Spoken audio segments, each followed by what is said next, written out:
Hey, what is going on, everybody? This is Indie Pride back with Milk and Cookies Total War, and we are on Beginning of the End Times. I am playing as the Ogre Kingdoms in a massive 3v3.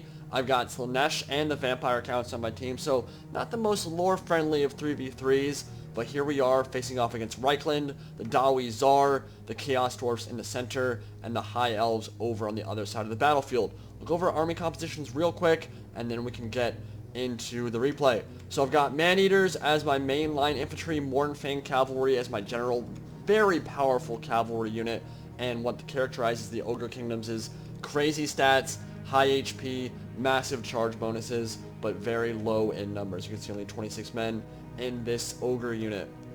I've got some half-orc mercenaries in my front line just to block charges and be my meat shields, round out my army a bit more, and then in the center we have the Vampire Counts commanded by Ashborn Ironside. I'm not sure if that's the correct pronunciation, but I'll go with it anyway. He's got Empire Swordsmen in the front and some Empire Archers as his range contingent. Blood Dragon Knights dismounted, and in the back, of course, what separates Vampire Counts from other factions in Beginning of the End Times is their insane cavalry. Blood Dragon Knights, Knights of the Black Grail, and some Vampire Black Knights as well. Now, at the beginning of this game, I told him right before the game started, you're really blobbed up. That's going to be devastating if those Reichland artillery start shooting at you. We had not seen their deployment yet, but I knew that Reichland was right across from me, and I was like, man, if you're going to stay that compact of a formation, you're going to get shredded by artillery. It's exactly what's going to happen here. As the game starts, look at all this cavalry. All the overshots from the Hellstorm Rocket Battery and the Empire Mortar are going to start hitting his cavalry and destroying his front line of Empire Swordsmen, even going into his Blood Dragon Knights, which are insanely expensive. As you can see, he's taking a ton of losses right now, and he's going to have to pull back. It's going to be a little bit slow to react here and lose a lot of men here to artillery fire at the beginning of the game. So I'm like, we got to get moving. We got to close into the melee with Reichland and Chaos Dwarfs, or we're going to just lose all of our men to artillery fire. Even going to loose formation here, not going to help that much. You really want to spread out and make sure you get into those spaghetti lines, those long lines, to minimize damage from artillery, and his Blood Dragons are getting completely destroyed. Over on this side, I've got my Ogre Man-Eaters running out to engage with some of the Reichland Outriders who are just taking some pot shots. Remember that the Man-Eaters have like 7 to 8, some of them have 9 or 10 HP, the Ogre units do, so they can take a ton of firepower and really come out not too worse for the wear. I also have Lead Belchers on the field. I have 3 of these units. They can do an insane amount of damage that will be very important in this battle. If I micro them appropriately, they will absolutely wreck units. And then we have Gojira playing as Slaanesh, who has thankfully brought some of his very fast mounted demonettes over to help reinforce this side of the battlefield. He'll be sending them down to chase down the Outriders and cut them to pieces, which will work very well. Outriders are a fast unit, but nothing in this game is faster than mounted demonettes. So as they hunt down these Outriders and take them off the field, that will be very nice to prevent them from continuing to lower the HP on my Ogre units. I have some meat shields moving out to the flank, and I also have my Man-Eaters moving out there as well. And now, Knights of the White Wolf from the Grand Principality of Reichland about to charge headlong into the front of my half-orc mercenaries. So we'll be sure to get that charge when it happens. That artillery fire still coming in. You can see the Vampire Count still moving up. A little bit blobbed up still. Artillery still shredding him. Now Knights of the White Wolf with their cavalry hammers going to charge up the center and start wrecking these meat shields. But I will quickly reinforce with my ogres. And once they get into melee, things are going to get very, very precarious for the Knights of the White Wolf. They're going to start getting shredded. He'll have to pull out. Lost about 15 men off that charge alone.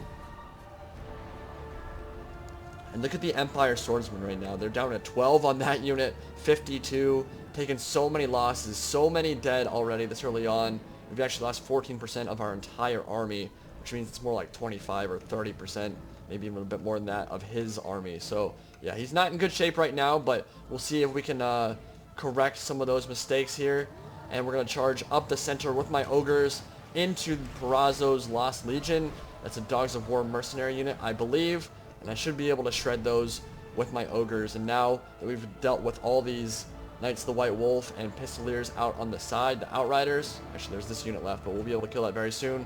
We're going to push our cavalry advantage over on this flank. There's more Slaaneshi cavalry over here. Also the Chosen Knights of Slaanesh we'll be able to push that around the right flank of Reichland, hopefully get into the back lines and cause a bunch of havoc. Ogres charging up the center, getting ready to engage. They can go through stakes because they are not a cavalry unit, and they're going to charge into the Shield Maidens and the Empire artillery crews over on this side. The Dawi Zar, the Chaos Dwarfs, have moved up to start reinforcing. There's some Demigryph Knights on the field. You can see these Infernal Guard with Fire Glaives are going to start shooting into the flank and actually probably do a lot of friendly fire damage as well, but they'll be able to whittle down the HP of the Ogres very quickly. The Fire Glaives are one of the best ranged units in this entire mod. It can absolutely wreck you from long range, do tons of damage, and I'll have to be very careful with them. We'll have to shut those down very quickly, or I'm going to be in for a very sad day. You can see my Ogres, my Man-Eaters are charging in up the center. Bandoleros Gringos, another Dogs of War mercenary, a Stallion mercenary, I believe, facing the wrong way. Might want to get those turned around. And you can see my Lead Belchers are getting a ton of kills right now, firing into the flank of these Shield Maidens and Bandoleros Gringos. They're going to get wrecked. If I can keep my Lead Belchers in this fight kind of safely out of the range of these muskets and just fire into the flanks of these blobs, I can do a ton of damage here. Chosen Knights of Slaanesh moving into a flanking position, and my Man-Eaters are out here getting ready to charge in as well. Let's take a look at the other side of the battlefield really quick. You can see Chaos Dwarfs, Infernal Guard, Heavy Infantry, insanely tanky, great melee stats, and a bunch of Harbos Orc Archers in the back. And as a back line, Chaos Dwarfs for the Atan Man. And over, he actually has some Earthshaker cannons as well, firing in. And then over on this side, High Elves, commanded by Bearstorm Ross. Got High Elf Spears, Phoenix Guard, and just pretty standard High Elf army. Lothern Sea Guard, and I believe up here he has some Illyrian Reavers who will be firing into the Chaos units that are over on this side. He's got his Ungor Spears up front, just kind of chilling, taking some meat shield fire, and then the Chaos Warriors with Halberds are getting shredded because they don't have a shield block chance by those Illyrian Reavers, Chaos Warriors, and a bunch of other units. So let's get over back to the battlefield. We're not really doing anything over on that side. Over here, the Man-Eaters are absolutely shredding through these musket units as you would expect. Lead Belcher is still doing a ton of work. I'm trying to avoid the friendly fire. You can see every time I see a big blob here, there's a dismounted Reichsguard unit. I'm just shooting into the big mass of units, and they're going to rout pretty soon here. They're shaken in the back lines. Got my Mournfang cavalry, which is one of the best cav units in the entire game. I think they have like 12 HP, only 12 men in the unit, but they will destroy stuff off the charge. And we're actually going to kill the Demigryph Knight General for Reichland, which is a pretty big deal. Reichsguard, or the Demigryph Knights, are not very easy to kill. They've got 3 HP, but when they're dealing with Daemonettes of Slaanesh, Chosen Knights, and Mournfangs, that's not going to be fun for them. We're going to quickly overwhelm these Demigryph Knight units in the back and destroy them, kill the General, and that will give the Daemonettes chances to charge in to the back of all of these Dogs of War units for Reichland. So it's going well over on this side. We're working well in tandem with each other. Vampire Counts, Ogre Kingdoms, and Slaanesh working in unison here. And that's going to be very important, being able to wrap up Reichland pretty quickly. And we've done that. He has some units left. We've done a ton of damage.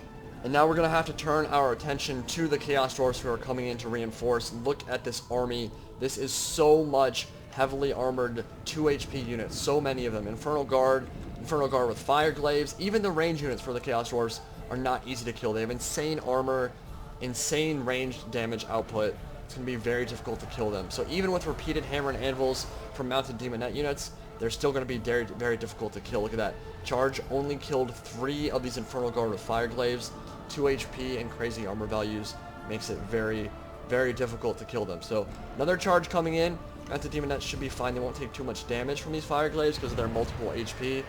But still, going to be very difficult to kill these guys. So another charge coming in now, and we will turn our attention to the Chaos Dwarfs after we've cleaned up the rest of these routing Dogs of War mercenaries. Feel bad for them. They're going to get eaten by the Man-Eaters, just cut into little itty-bitty pieces, shoot up and spit out. And from that point, I will then look for a flanking opportunity on the Chaos Dwarfs in the center here. So my idea is to get a bunch of my Ogre units out onto the flank and then charge in from this side so that the Fire Glaives don't have a good angle or line of sight. If you look, when we're zoomed down here, if I charge from this side, his Fire Glaives will not be able to shoot in until I'm about right here. So that'll be very nice. That's my game plan. And then over on this side, You can see the Blood Knights have actually engaged the Black Orcs. And with the flanking shots from my Lead Belchers, we were actually able to rout those Black Orcs. It's a pretty big deal. Very tanky unit. And we should be able to run them down with the Blood Dragon Knights. I think I'm going to tell him to run them down, make sure they don't come back. There are a few more dismounted Reichsguard over here, but there's nothing they can do against this many ogres. Just going to get shredded, ripped apart in melee. So now that we've won this side, I have taken some losses. You can see some of my ogre man-eater units have taken about half their units have died on some of these units. Some of them are closer to full strength than my Lead Belchers. I think I've only lost one of them, not even a full unit. Actually, I lost 2 in this unit, but the rest are full strength. They start out with 4. They've been nerfed pretty heavily, actually, from when this mod first went live. The Lead Belchers used to be absolutely insane. They had the range of cannons, and they had like 12 guys in a unit as opposed to 4, so they could shoot from across the map, and you can imagine the devastation 12 cannon units could unleash that fired like machine guns. They nerfed them pretty heavily. They have more like musket range now, maybe even a little bit less than that, because they're carrying a cannon basically, and it's hard to stabilize that and get good shots off. But even so, even with only 4 men left in the unit and only pretty short range, they can still rip through stuff, and you're definitely going to see that as this battle progresses.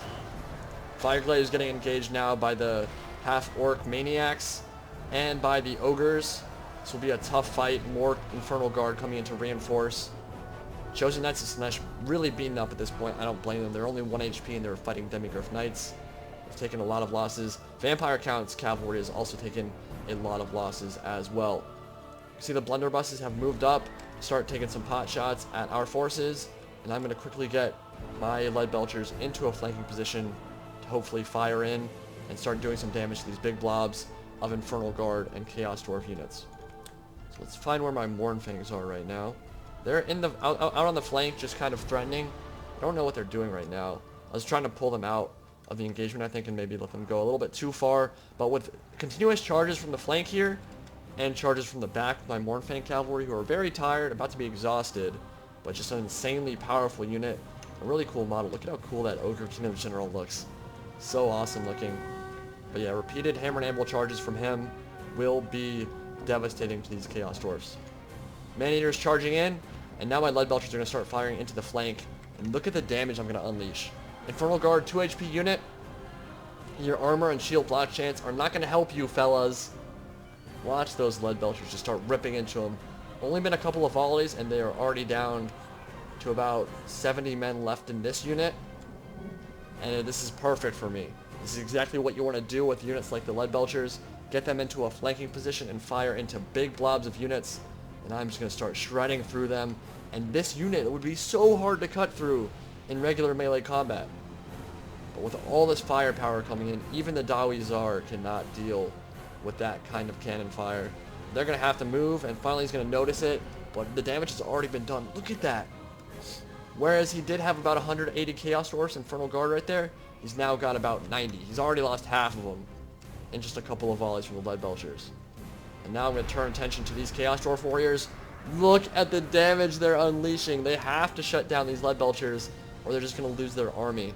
And now the Bestigors from the Cult of Slaanesh are going to charge down as well, and we are going to do our best to overwhelm these Harbos Black Orc Archers and the Chaos Dwarf warriors over here. Those are not Black Orc Archers, those are just Harbos Orc Archers. So this will be tough though. I mean, this is a really tough fight because the Chaos Dwarfs are super tanky, and even with a nice surround off on them, they will take many of our units down with them before we can, like, look at this blob of Infernal Guard. Unless I get my Lead Belchers over here, cutting through that is going to be insanely difficult. And I think that the High Elves over on this side, I think Bearstorm Ross, I don't know if he was triggered or what.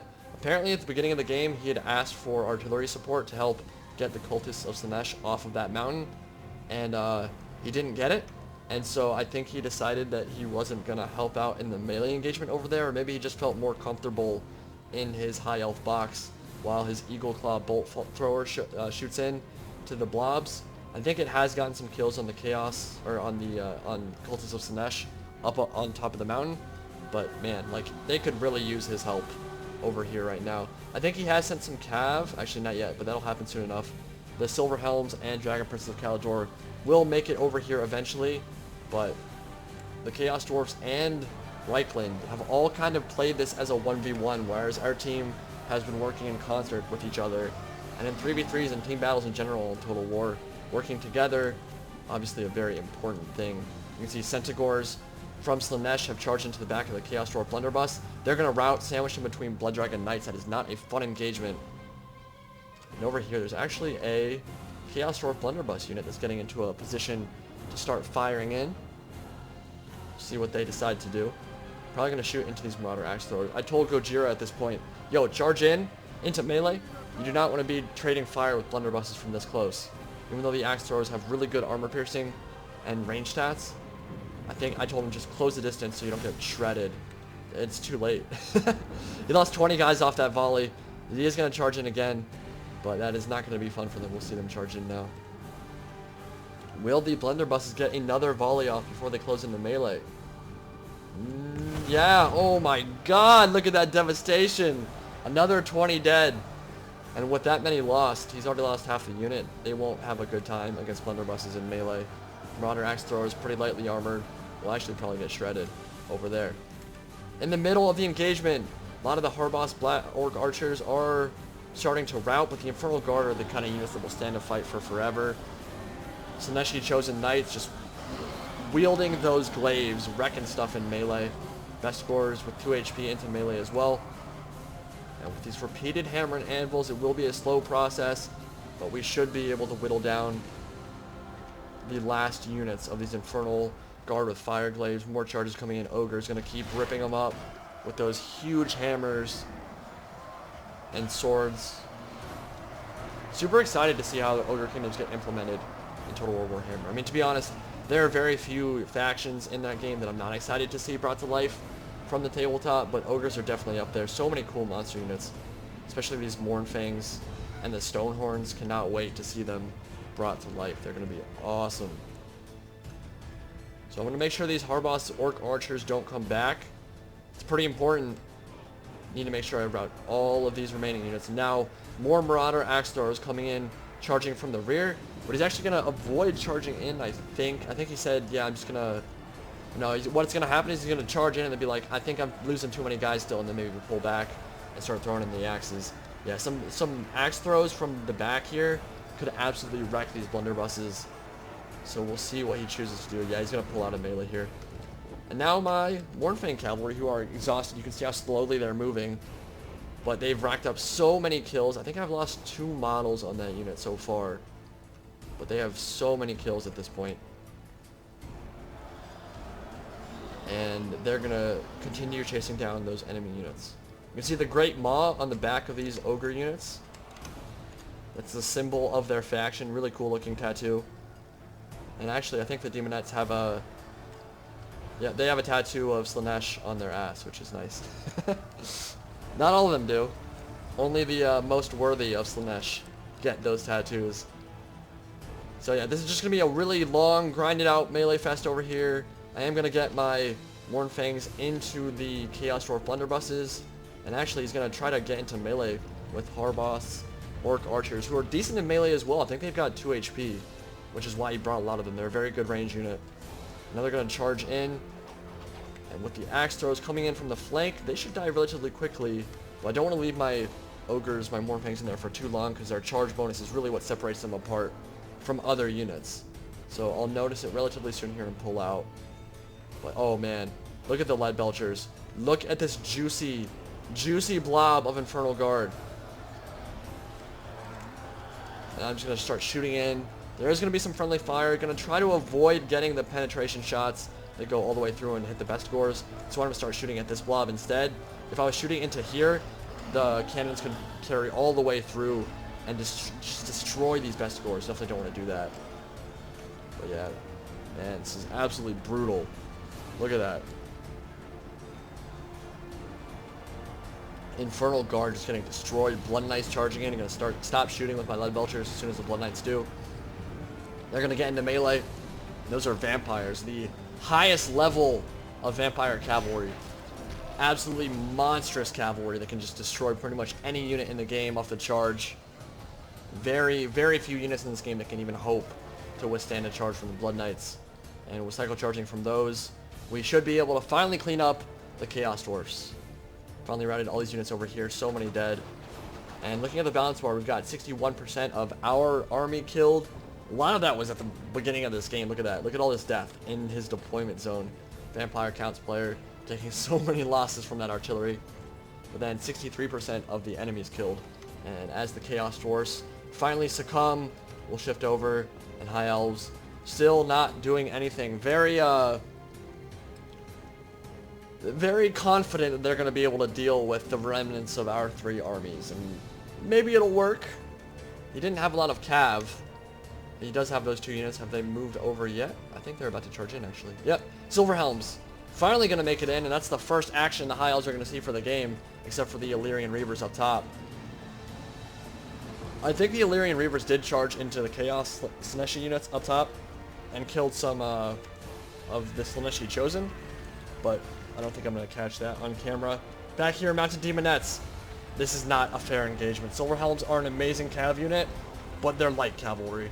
Well, to be fair, Mounted Demonettes are as well. But Mounted Demonettes have 3 HP and insane melee stats. Silver Helms are much better for routing enemy units like skirmishers and back charging infantry, as opposed to just charging into the front of stuff. They're pretty glass cannony, pretty fragile. They're going to get wrecked. And now he's going to pull away the Dragon Princes of Calidor, which I can't find now. Oh, they're over here. He's like, maybe we shouldn't have come over here to help out.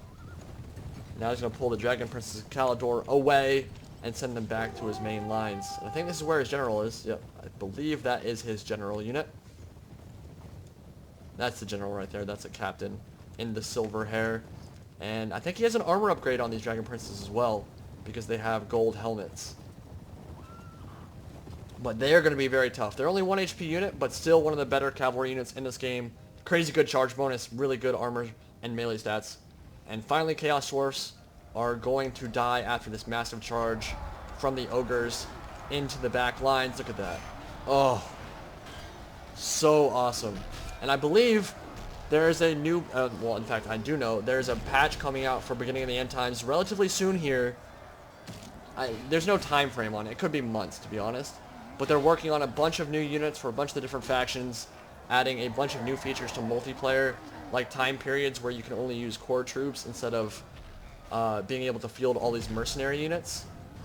There will be different kind of time periods that will focus on more lore-friendly armies, which will be pretty nice. And Dogs of War will get their own faction as well, which is awesome. But finally, Chaos Dwarfs are going to rout, and we are going to go into double fast forward and start shifting towards the High Elves. The Phoenix Guard, the Guardians of the Shrine of Azurian, sworn to not speak because they have seen the future, and if they spoke, they might tell people, divulge information that would be very bad because they know how they'll die. Which is a pretty crazy lore aspect of the Phoenix Guard, but really cool looking unit. Probably the best halberd unit in the game, to be honest. Alongside the Black Guard of Nagaron for the Dark Elves. Super good, and he's got a lot of them too. He's got 3 Phoenix Guard, Lothar and Sea Guard, I talked about them. Super versatile unit. Really long range, can shred stuff from range, and they can wreck stuff in melee as well with their shield wall. Quite a tanky troop and very cheap. So here is the final charge coming in from the Cultists of Slaanesh. See the Marauders up front. This is the more lower tier troops that he left over on this side. Bestigors made it over to kill the Chaos Dwarfs. Does have some Chaos Warriors as well in the back, but you can see a lot of these have already taken a bunch of losses. Slaanesh Chosen down to 35 men in the unit. And look at how many are dead. But the Illyrian Reavers died too after charging in. Probably got tied down by some halberds. Now the Dragon Princes of Calidor are circling like great white sharks in the water looking for some prey, and soon they will find some targets to charge into. Marauders are going to be the meat shields and just kind of focus the High Elf fire over on this side while my Lead Belchers and Ogres move into a position to flank. I did lose some of my Mournfangs right here. 2 of them went down as I was moving up to the Eagle Claw Bolt Thrower, which was not ideal, so I pulled my general all the way up to the top of the hill just to keep him safe, let him rest a bit. It takes a long time in Medieval 2 to get your stamina back, so he won't be able to enter melee for a while if I don't want him to be exhausted. Now the Marauders are charging in, Dragon Princes of Kalador circling. No Slaanesh chosen, which is where Gojira's general is actually. He's right here, the guy without the horns. They're gonna die. This is not gonna be fun for him at all. But look at my Lead Belchers. They're in a really nice position to start firing in to these Swordmasters of Hoeth, who are gonna start getting ripped apart by 3 separate Lead Belcher units. Look at those ricochets from the cannon. Oh my god. Just utter devastation with these Lead Belchers. And to be honest, he doesn't have a way to shut them down, really. Like, he could chase after them, but Ogres are faster than regular troops. Even High Elves. And he won't be able to catch up. And look at these shots, just penetrating all the way through the formation. Doing so much damage here. Ripping through the Swordmasters of Hoeth. Ripping through the Lothern Seaguard. Up top, Slaanesh chosen, gonna get charged by the Dragon Princes and wrecked. So pretty soon here, I think Gojira's general will go down. But oh, here come, really nice move from the Vampire Counts player, Ashborn to Ironside, going to charge in as Bjorn, maybe, I don't know. He's gonna charge into the back of these Dragon Princes of Kalador with the Blood Knights. And now this combat could turn with the Knights of the Black Grail in there as well. Dragon Princes of Kalador are not going to be able to win against Blood Knights, and they got rear charged. So if he goes for another cycle charge there, he could be in really big trouble. Lead Belcher's running away from the remnants of those Swordmasters. Don't want to deal with that. And now some Chaos Warrior Halberds engaging. More Lead Belcher fire coming in. High Elf Spears getting wrecked by all that cannon fire. And the rest of the Vampire Count troops should be moving up to charge in pretty soon here. Not very much left in the field for the Vampire Counts. And the High Elf Prince is going to go down to a Knight of the Black Grail. It's a big deal. High Elves don't have very bad morale problems, but still not a good thing to lose your gen. And now Demonettes are going to be able to get into this box, which has been left open. And if they charge into those Shadow Warriors, do a ton of damage. And you can see I keep putting my Lead Belchers into a flanking position to fire into the side of these formations. That's how you can maximize the amount of casualties you can inflict. And my Lead Belchers have made such a big impact on this game. Demonettes making it in to kill the Shadow Warriors. High Elf Spears trying to come in to reinforce. But I think Gojira should be able to pull out. Look at how fast those Demonettes are. And over here, Swordmasters of Hoeth engaging the Chaos Warrior Halberds. Should be able to win unless I reinforce with my Ogre Lead Belchers. And it's exactly what I'm going to do. Look at this little shot. I'm going to get in from the flank. And these Swordmasters are about to have a very bad day. Oh my god. Amazing. It doesn't get old, dude. It does not get old. Swordmasters are going to rout. They're going to shatter. Especially if they run into the Chaos Warriors with Halberds. And we are quickly dismantling this box. He's going to try to overlap and keep the Phoenix Guard. Close the box again. And that is a good unit to do it. But is it enough to hold back what's left on the field? 80% allies left alive. 80% allies killed. 81% enemies killed. These Lead Belchers still firing in. Still doing so much damage. And look at where my Lead Belchers are now. He's in Spear Wall. He doesn't have a lot of mobility or maneuverability. And look at that. Look at that. There were 90 Phoenix Guard in this unit. In only a couple of seconds, they're just going to get destroyed. That's such an expensive unit to lose like that. He's going to notice it. He's going to pull away. He's going to try to engage, I think, with the Lothern Sea Guard. But he's just going to get completely destroyed. This box has no chance of surviving unless he can tie down the Ogre Lead Belchers, which he doesn't seem very keen on doing at the moment. I think I just friendly fired. Yeah, I did. I friendly fired one of my Ogre Lead Belchers. I was a little bit afraid of that happening, but it was worth it. Killed almost an entire unit of Phoenix Guard. Mournfang's in the back here, still exhausted. That's what I'm talking about. Stamina in Medieval 2 just refreshes so slowly compared to Attila or the more modern Total War games. And the Cultists of Slaanesh, Bestigors, and Chaos Warriors engaging Demonettes, charging into High Elf Archers. Worst engagement they could possibly take in the game, probably. High Elf Archers are going to get ripped apart. And as the shots come in from the Lead Belchers from the flank, Blood Knights charging in. This is an absolute massacre here at the end. And it's a pretty good lesson on why you should help your team out. I don't know why Hellstorm decided that was the play. Sit over here. I understand he wanted the artillery support from his teammates, but When your team is dying over on the other side of the battlefield, you can just leave all those cultists up on the mountain, forget about them, charge your units over here, and maybe this is a different battle. Maybe he was just confident in how good the High Elves are in melee and from range, that he thought he could kill the remnants of our armies, which isn't the, it's not the worst idea ever, because the High Elves are, in my opinion, the best faction in the game. But in 3v3s, teamwork is important, and his play there did not help his team, I don't think. So, Bearstorm Ross, Sippy Sapo, and the Atan Man, 843, 871, and 802 kills on their side. Look at how few men I deployed in my army. That's, of course, a function of playing as the Ogre Kingdoms. Very small armies in terms of manpower, but lots of man-eaters. So they got 1,600 kills and 300 kills on routing units. Ashborn Ironside deployed about 1,200, killed 800, 912 actually. And then Gojira deployed 1,500, 1,600, had the biggest army on our side and killed about 1,200. So, let's look at the stats real quick. Ogre Lead Belchers 212, 519, and 237. My opponents tried to kill them early on with some artillery shots and with the Outriders. They didn't succeed. They managed to kill a couple. But after that, they seemed to just forget about my Lead Belchers, who had free reign of the battlefield to fire into whatever the hell they wanted to. And they were my MVPs for sure. Mournfangs with 84 kills. Maneaters did well. Across the board, my units did pretty well, and I got the most kills in the game, as you can see. So, hope you guys enjoyed that 3v3. Ogre Kingdoms are awesome. Really fun to play, and I look forward to seeing them in Total War Warhammer, as I'm sure you guys do as well. And if you want to see some more End Times action, well, of course, I'll be doing more anyway, but definitely let me know. And if you have a preference on which faction I play, let me know in the comment section as well. I'm going to peace out for now. Have a good one, guys.